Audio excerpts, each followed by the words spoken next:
Ayon po kay Kuya Alan Peter Cayetano, 30 linggo po tayong magta-trial.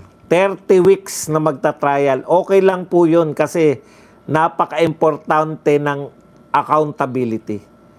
Pero ito pong tanong ko, bakit walang schedule para sa flood control?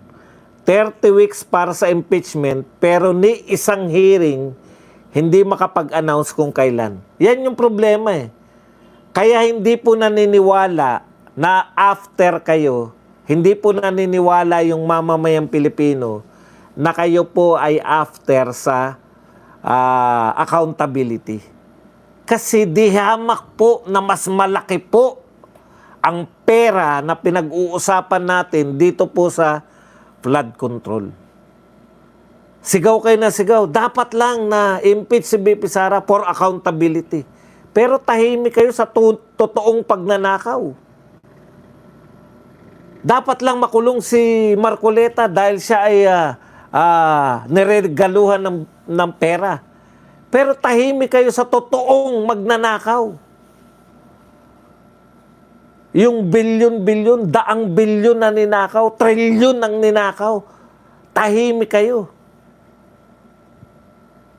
Meron bang congressman na naimbestigahan na? Isang congressman lang sa mga pinangalanan ng mga diskaya? Sa sinasabi ni Ping Lacson na 70 plus na congressman na contractor, meron po ba kahit isa tayong nabalitaan na nakulong na congressman? Isipin niyo po, meron ba? Ha? Niimbestigahan, wala eh. Ni hindi nga iniimbestigahan eh. Ang pinalalabas po dito, kayong mga gustong mag-imbestiga, katulad ni Marcoleta. Bakit ba sa tingin nyo nakakulong yung mga yan? Kasi sila yung gusto mag-imbestiga eh. Kakasuhan ninyo. Oh. Nakakulong. Nagkakasakit sa kulungan. Ipanalangin po natin si Senator Marcoleta. Ito po ang latest sa kanya. Arrested Senator Rodante Marcoleta remained confined at the Philippine National Police General Hospital after doctors diagnosed him with degenerative disc disease, mild pneumonia, and stage 2 hypertension. Conditions that made him unfit for transfer to a jail pending further medical test and treatment. Nakakaawa po. Yung mga lumalaban dito sa mga korupsyon, sila po yung kinukulong. Wala pong tinakda eh. Wala pong kahit pabalat bunga na, o sige, 30 weeks. Hindi po 30 days ha. 30 weeks sa isang linggo po, 3 beses mag-hearing. Para kay BP Sara na hanggang ngayon, wala po silang mabanggit magkano ninakaw ni BP Sara. Hindi nga po nila masabi na nagnakaw si BP Sara eh. Ang sinasabi lang nila hanggang ngayon, mali, nabigyan mo si Mary Grace Piatos ng pera. Hanggang ngayon. Pero mas akala nyo kasi bobo yung mga tao. Alam po ng mga tao kung ano po ang nagaganap. Akala ninyo naloloko nyo pa yung mga tao. Hindi ba nila alam yung flood control? Hindi ba nila alam na trilyon ang budget dyan? At marami dyan sa trilyon na yan. Siguro mahigit kalahati ang ninakaw.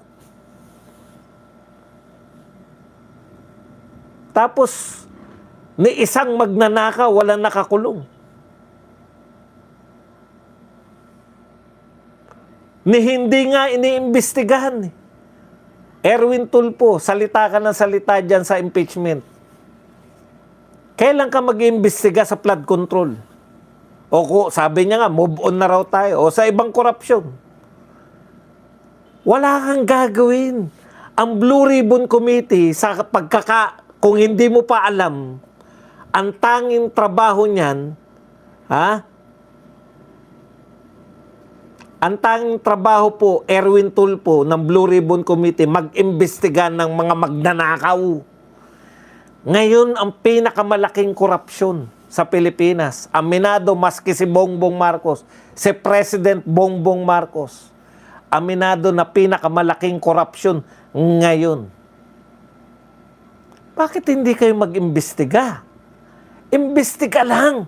Makita lang namin na nanginginig yan habang tinatanong nyo. Yung mga tao na yan. Lintik na yan. Kung hindi po kayo mag-imbestiga, magbitiw na po kayo sa pwesto. Sayang lang po ang pagiging chairman. Erwin Tulfo, sayang ang pagiging vice chairman. Lacson. Kontrolado talaga eh.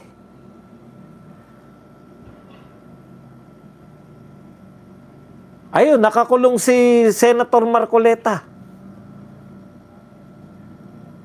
sa PNP General Hospital. May